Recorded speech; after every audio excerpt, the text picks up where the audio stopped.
So did you just pick up a OnePlus 6, or are you planning on picking one up, but you're like, how's the camera really? Like, what is the camera about on this phone? So let's talk about the improvements here. Basically, you have a dual camera here, 16 megapixel plus 20 megapixel. The megapixel count, don't take that too seriously. What really matters here is the sensor size. This upgraded from a 1/2.8 inch on the 5T to a 1/2.6 inch. The smaller the number, the more light that comes into that sensor. Huawei P20 Pro having the biggest sensor on any smartphone right now. This one is an upgrade over the 5T, however, so it takes brighter photos in low light and in the daytime. 27mm focal length, and OIS is on board with EIS, so this is a very stable camera as well in video and in, you know, just regular photo taking here. So it's a nice improvement in some key areas over the 5T. It also can do video in up to 4K 60 frames per second, which is basically what the iPhone can do, is what the Galaxy S9 Plus can do. And it's very smooth and looks pretty nice overall. I've tested it already. And also it can do 720p at 480 slow-mo and the new 1080 240 FPS at slow-mo as well. So its slow motion abilities, its 4K abilities have improved, plus its stabilization has improved over the 5T, which are huge critical areas that make an overall better camera experience. And I can tell you right now, without even testing it against other phones, it's definitely improved over the 5T quite significantly because of those few hardware changes. Now, the second camera is a 20 megapixel f1.7 and then a 1/2.8 inch sensor. Now that second sensor is actually have a wider aperture than most other flagships, so it's a pretty good low light sensor on the second one as well. Now on the front here of the 6 here, you do have yourself a rather weaker camera. It's a 16 megapixel camera on the front lens. It's up there in the notch, and you do have yourself 1/3 inch f2.0 EIS 1080p, so it's not 2K on the front camera. But let's go into the software settings and take a look at this before I show you the samples I have taken. I've taken over 90 photos, over 10 videos with this thing. We're going to use the beautiful Pixel 2 for this sample. So very simple software. You come in and you just fire away. It takes photos. You hold it down for burst mode right here. So just hold it down and you could burst like that. You hit this and you have your 2x. You can zoom in more for digital zoom. So you can do that just like you could do on pretty much any of the other dual camera phones right now. Up at the left, you do have yourself your timer. You do have yourself HDR, auto HDR. You have your aspect ratio, which is nice. Everything is just conveniently located right here in the camera. You can touch the focus here. You can change the exposure. And then if you go like, or this is the exposure settings. You can go ahead and come in here, and here's where it gets really simple. And you can go ahead and hit the Pro mode. And then you have everything nicely laid out. You have your ISO, white balance, shutter speed, manual to auto, and then more exposure settings right there. So, I mean, this just really cleanly laid out. Time-lapse mode, portrait, and then you have video, slow motion, and panoramic. Now, one thing I want to mention about the slow motion is that it seems to be like you can record longer, and it's a little bit easier to get slow motion on this really super slow-mo than it was on the Galaxy S9 Plus. Over here, 1080p at 240 FPS is also new. So you got some nice fun video modes in this one as well. The panoramic worked well as well. And overall, I think this has been a very clean and easy to use software experience. You can also access this camera anywhere just by double clicking that power button. And you could turn that off if you want, but you have that quick launch feature if you want to do that. In addition to that, you can swipe up here as you can do with basically any Android phone to get into the camera there.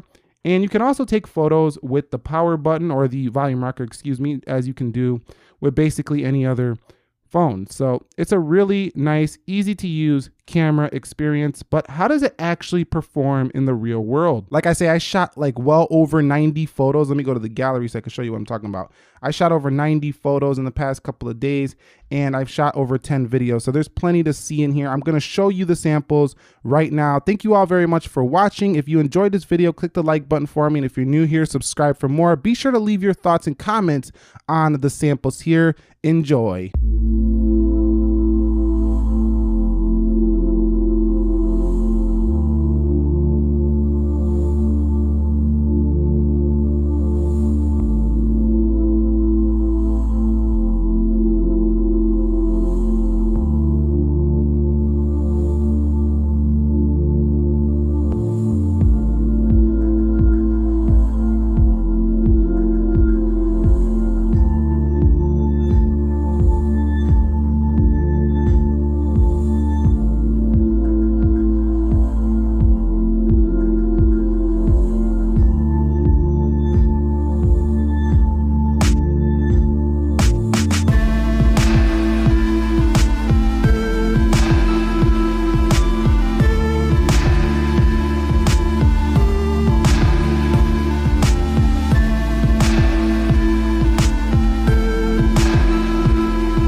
All right, so here's some rear video with the 4K enabled. This is downscaled. There's my bike, and let's go ahead and just take a little walk, kind of see how the stabilization is right here.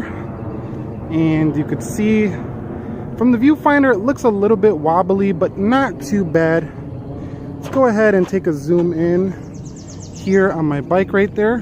Hit the 2x. And you could see that's how it does with that 2x optical zoom coming out. Let me do a little bit of running here. You kind of see how it performs there. Looks pretty shaky on my end, but still the colors look nice. The video itself actually looks quite good though. So you might need a tripod with the OnePlus 6. All right, so actually looking at the viewfinder, that last video where I said you needed it on a tripod, actually it looked way better when I looked at it through the gallery. So when you get a OnePlus 6, when you're shooting, it might look shaky handheld from the phone itself, but when you actually look back at the video, it looks much better. So don't worry about it. All right, guys, so there's a sailboat out there. So what I want to do is go ahead and zoom in on that sailboat to see the kind of detail we can get on the max zoom and how it handles that. So you can see that's what you're going to expect if you try to zoom in on something far, you catch something like this in the moment, and you need to zoom on your OnePlus 6. This is kind of what you're going to get in terms of the quality. All right, guys, so here's a rear sample of nighttime OnePlus 6 content. You could see 4K video. You can see there's the moon right there zooming in. Presents a lot of noise here at nighttime, but overall it's not too bad here as long as you have a decent amount of light. And that's the rear at nighttime with the OnePlus 6. Getting a little bit closer here, you can see my bike computer. That's how it will look at nighttime if you do a close-up.